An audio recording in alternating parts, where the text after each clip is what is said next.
Hello, welcome back to my channel. আমি shiny. আশা করি তোমরা সবাই খুব ভালো আছো।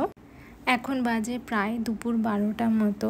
ওয়েদারটা মেঘলা মেঘলা বলে মনে হয় এই সময় আমার একটু কফি খাওয়ার ইচ্ছে হয়েছে। আর এদিকে আমি চিকেন বানাবো বলে সেটারও একটু প্রিপারেশন করছিলাম। তবে আগে কফিটা খেয়ে নিই, তারপরে চিকেনটা বানাবো। সাইক্লোনটা হয়ে যাওয়ার পর কলকাতার ওয়েদারটা বেশ মেঘলা মেঘলা আছে কয়েকদিন ধরেই। তবে সেদিন আমাদের বাড়িতে প্রচুর জল ঢুকে গেছিলো, মানে 3টে ঘরেই বেশ অনেকটাই জল ঢুকেছিল। আমরা প্রায় 2-2:30 অবধি সেই সব জল পরিষ্কার করেছি, ঘর মুছেছি, এই আর কি। আশা করছি আমার ইউটিউব পরিবারের সদস্যরা সবাই নিরাপদে আছো। আমি যেভাবে দই চিকেন বানাই সেই রেসিপিটা তোমাদের সাথে শেয়ার করছি। প্রিপারেশনটা করতে একটু সময় লাগে ঠিকই, তবে রান্নাটা ভীষণ ঝটপট হয়ে যায়। আমি এখানে বোনলেস আর উইথ বোন দু রকম মেশানো পিসই নিয়েছি চিকেনটা। প্রথমেই যেটা করতে হবে সেটা হচ্ছে গোলমরিচ, জিরে আর মৌরি এগুলোকে একটু ড্রাই রোস্ট করে নিতে হবে আলাদা আলাদা করে, আর আলাদা পাত্রেই রাখতে হবে। সব মশলাগুলোই আমি প্রায় 1 টেবিল স্পুন করে নিয়েছিলাম, আর এগুলো ঠান্ডা হয়ে যাওয়ার পরে এগুলোকে গুঁড়ো করে নেব। এবারে চিকেনটাকে ম্যারিনেট করব 1 চামচ গোলমরিচ গুঁড়ো আর খানিকটা নুন দিয়ে। আর কিছু লাগবে না ম্যারিনেশনের জন্য। যেহেতু চিকেনটা দই দিয়ে হবে সেই জন্য আমি লেবু ব্যবহার করিনি। লেবু ব্যবহার করলে দইটা কেটে যাওয়ার সম্ভাবনা থাকে।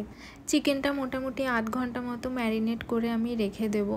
এর মধ্যে আমি বানিয়ে নিচ্ছি 2 রকমের পেস্ট। একটা হচ্ছে কাজু বাদাম বাটা আর একটা হচ্ছে জিঞ্জার গার্লিক পেস্ট। এই রান্নার উপকরণগুলো খুবই ঘরোয়া, আর রান্নাটাতে মশলাও ভীষণ কম ব্যবহার হয়। আমি অনেক রকমভাবে দই চিকেন বানিয়েছি, তবে এই রেসিপিটা সবথেকে সহজ আর সবথেকে বেশি ফ্লেভারফুল। ইউটিউব না থাকলে আমি মনে হয় রান্নাই করতে পারতাম না। 90% রান্না আমি ইউটিউব থেকে দেখে করি বা ইউটিউব থেকে শিখেছি। আর স্পেশাল কিছু মায়ের হাতের রান্না সেগুলো মাকে ফোন করে জিজ্ঞেস করে রান্না করি। যাই হোক, এখানে আমার জিঞ্জার গার্লিক পেস্ট আর কাজু বাদাম বাটা দুটোই হয়ে গেছে।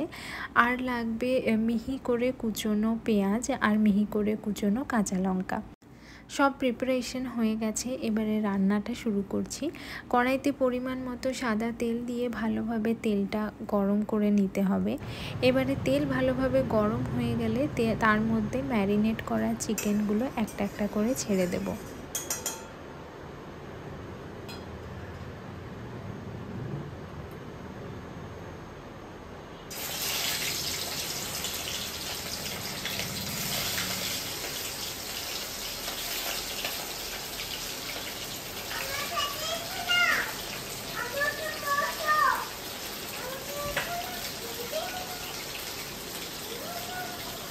চিকেনগুলো মোটামুটি যখন গোল্ডেন ব্রাউন কালারের হয়ে আসবে তখন সেগুলোকে তেল থেকে তুলে নিতে হবে। এই যে আমার চিকেন ভাজা হয়ে গেছে। এবারে ওই তেলের মধ্যেই ফোড়ন দিয়ে দেব 2টো শুকনো লঙ্কা, 4টে এলাচ আর 4টে লবঙ্গ। এবারে তেল থেকে সুন্দর গন্ধ বেরোতে শুরু করলে মিহি করে কুচোনো পেঁয়াজ আর কাঁচা লঙ্কাটা দিয়ে খানিকক্ষণ ভেজে নেব। পেঁয়াজটা মোটামুটি ট্রান্সলুসেন্ট হয়ে যাওয়ার পরে আমি জিঞ্জার গার্লিক পেস্টটা দিয়ে দেব আর ভালোভাবে সব কিছু কষিয়ে নেব, যাতে কোনো রকম কাঁচা গন্ধ না বেরোয়। এগুলো ভাজা হতে বেশ খানিকটা সময় লাগবে, তাই ভাবলাম যে বাসনগুলো ঠিক জায়গা মতো রেখে দিই। আচ্ছা, তোমরা কারা কারা পঞ্চায়েত সিজন 3 দেখে নিয়েছ আমাকে জানিও। আমাদের এখনও দেখা হয়নি, মানে যখনই ভাবছি দেখব মিশু এমন টিভি দখল করে নিচ্ছে যে আমরা আর দেখার সময় পাচ্ছি না। আসলে ও খুব একটা টিভি দেখে না, কিন্তু যখনই টিভিটা আমরা চালাই ও ভাবে যে মনে হয় ওর কার্টুনই চালানো হচ্ছে। তো যেই আমরা টিভিতে অন্য কিছু দেখতে যাই ও কাঁদতে শুরু করে। তো দেখা যাক, মিশুকে একদিন তাড়াতাড়ি ঘুম পাড়িয়ে ভাবছি আমরা দেখব। সত্যি মিশু আসার পরে আমাদের লাইফ কত চেঞ্জ হয়ে গেছে সেটাই মাঝে মাঝে আমি চিন্তা করি।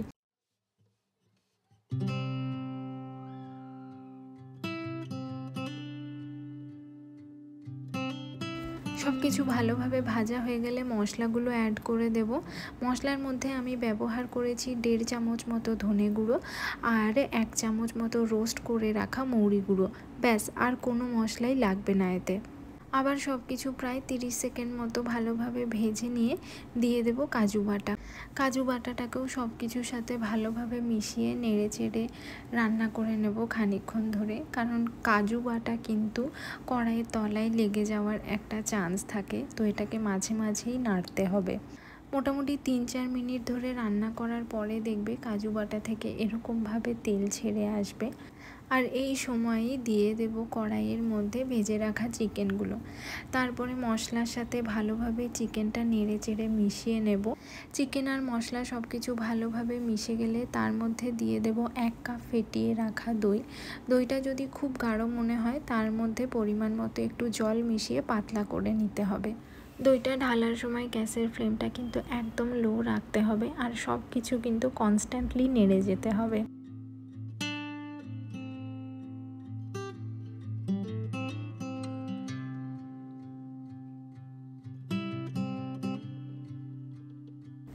এক থেকে 2 মিনিট মতো ভালোভাবে সব কিছু নেড়ে চেড়ে মিশিয়ে যখন দেখব এরকম হালকা হালকা বয়েল আসতে শুরু করেছে, তখন চিকেনটাকে ঢাকা দিয়ে আরও 5 থেকে 7 মিনিট মতো রান্না করতে হবে।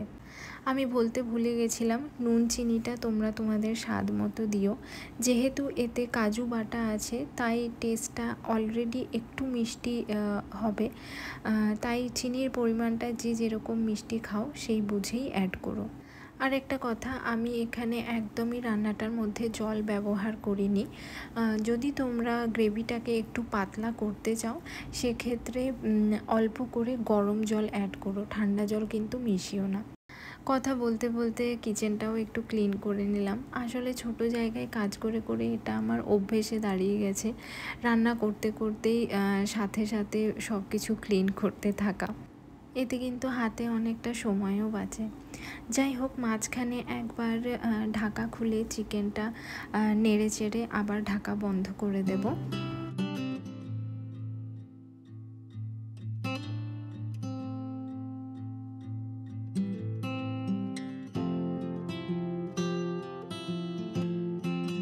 দই চিকেন কিন্তু একদম রেডি হয়ে গেছে। এবারে একটু গার্নিশিং করে দেব। গ্যাসের ফ্লেম বন্ধ করে এর মধ্যে দিয়ে দেব রোস্ট করে গুঁড়ো করে রাখা জিরে, কাসুরি মেথি পাতা, ধনে পাতা আর অল্প করে চিলি ফ্লেক্স। চিলি ফ্লেক্সটা অপশনাল, যদি ঝাল না খেতে চাও তাহলে এটাকে স্কিপ করতে পারো।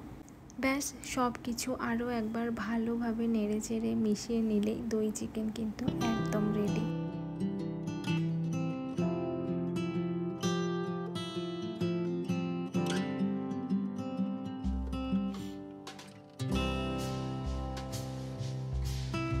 খুব সহজ আর ফ্লেভারফুল একটা চিকেন রেসিপি তোমাদের সাথে শেয়ার করলাম।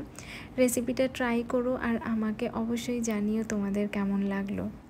আজকে বিকেলে আমার ভাই আসছে, মানে আমার কাকার ছেলে, তো ভাবলাম একটু পায়েস বানাই। ও মিষ্টি খেতে খুব ভালোবাসে, যদিও বাইরে থেকে মিষ্টি আনা হয়েছে, তবুও একটা নিজের হাতে কিছু বানালে বেশ ভালোই লাগে।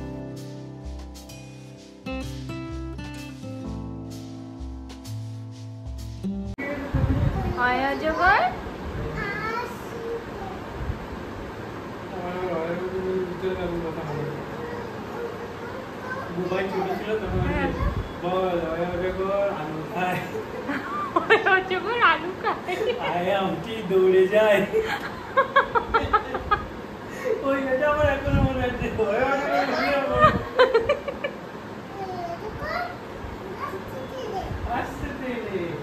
I am the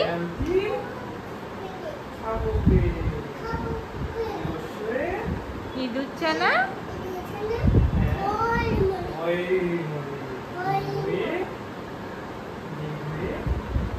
ঈগল পাখি,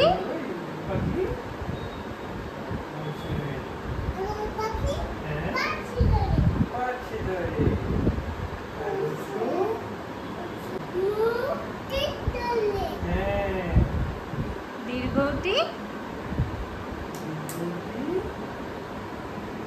কি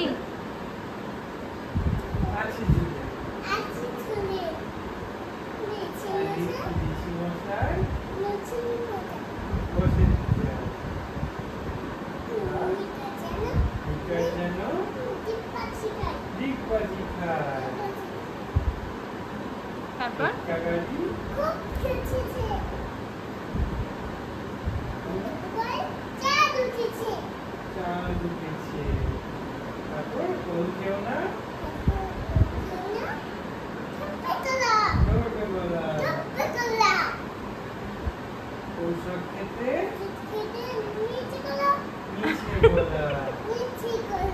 মিছে বলা, গলা না। সন্ধেটা আমরা বেশ আড্ডা মেরেই কাটালাম। আর ভাই আর শিবমের কথা মতো চিকেনটা কিন্তু একদম সুপার হিট হয়েছে। কিচেনের অবস্থা থেকে হয়তো বুঝতেই পারছো সকাল থেকে আমি ভীষণ ব্যস্ত। আসলে আমার ভাইয়ের সামনেই বিয়ে, আর ওকে আজকে ঠিক করেছি আইবুড়ো ভাত খাওয়াবো। আসলে একদমই কোনো প্রিপারেশন ছিল না, ও হঠাৎ করেই এসেছে, ওর কয়েকটা কলকাতায় কাজ ছিল। তো এই সুযোগে আমি ওকে আইবুড়ো ভাতটাও খাইয়ে দেবো ঠিক করলাম, এরপরে আর চান্স পাবো না। এই যে দেখতেই পাচ্ছ আমার দই পটল রান্না মোটামুটি শেষ। এবারে মাটনটা রান্না করা শুরু করব। ও পোলাও খেতে বেশ ভালোবাসে, তাই ভাবলাম মাটনের সাথে পোলাওটাই বানাই। আর এই যে আমার মোটামুটি কষানো হয়ে গেছে। অন্যান্য রান্নাগুলো আমি ঝটপট করেই নিয়েছি সব কিছু, আর ক্যামেরায় ক্যাপচার করে উঠতে পারিনি। তো চলো দেখে নেওয়া যাক আজকের মেনুতে কি কি আছে। প্রথমেই আছে কলমি শাক ভাজা, তারপরে আছে পেঁয়াজ রাঁধুনি ফোড়ন দিয়ে ডাল, বেগুন ভাজা, দই পটল, ছোট মাছের একটা চচ্চড়ির মতো, আর আছে সর্ষে দিয়ে মাছের ঝাল দেওয়া, মাটন আর পোলাও। পোলাওটা এখনও বসানো হয়নি, সমস্ত কিছু মেখে রেডি করে রেখেছি। শিবম আর ভাইয়ের স্নান করা বাকি আছে, তো তার মধ্যে এটা হয়ে যাবে।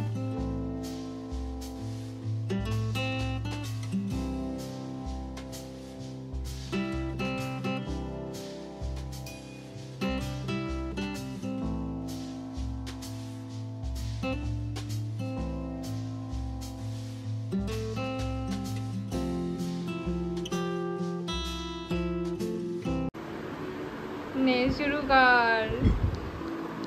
খেতে হবে, সব খেতে হবে, সব খেতে হবে। ভাঙতে শুরু করো। সুন্দর করে সাজানো আছে, সময় নিয়ে খা, কিন্তু সব খাবি। আজকে আমি শিবম আর ভাইয়ের থেকে আমার রান্নার খুব প্রশংসা পেয়েছি। আগে না শিবম আমাকে খুব খ্যাপাতো যে যখনই তোমার ভাই আসে বা তোমার বাড়ি থেকে কেউ আসে তুমি না খারাপ রান্না করো। যাই হোক, আমি ভাইকে ছোট্ট একটা গিফটও দিলাম, একটা পারফিউম দিয়েছি আর একটা ফেস ক্রিম দিলাম। জুনের এন্ডেই ওর বিয়ে, আশা করছি ওর বিয়ের কিছু সুন্দর মুহূর্ত তোমাদের সাথেও শেয়ার করতে পারবো। আজকের ভিডিওটা তাহলে এখানেই শেষ করছি। ভিডিওটা যদি ভালো লাগে অবশ্যই ফ্রেন্ডস অ্যান্ড ফ্যামিলির সাথে শেয়ার করো, আর আমার চ্যানেলটা সাবস্ক্রাইব করতে ভুলো না। আবার খুব তাড়াতাড়ি দেখা হবে একটা নতুন ভিডিওর সাথে। Till then bye and take care.